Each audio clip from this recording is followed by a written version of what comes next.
Bangladesh cricket ইতিহাসে আজ হতে পারত সেরা একটি দিন। প্রথমবারের মতো বিশ্বকাপ সেমিফাইনাল খেলার দ্বার প্রান্তে ছিল বাংলাদেশ। আফগানিস্তানের দেওয়া লক্ষ্য 12.1 ওভারে টপকানোর সুযোগ পেয়েও কোনো চেষ্টা করেনি নাজমুল হাসান শান্তর দল। বাংলাদেশের সেমিফাইনালে যাওয়ার ইচ্ছা না দেখে তাই হতাশ হয়েছেন সাবেক অধিনায়ক মাশরাফি বিন মুর্তজা।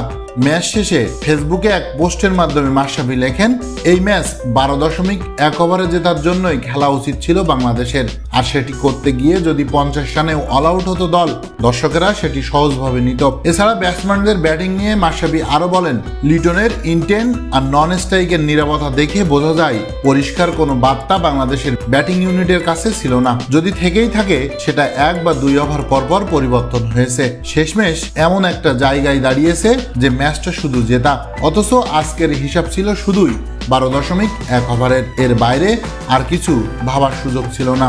আর যদি এই ম্যাচ জিততাম, বিবেকের কাছে হেরে যেতাম।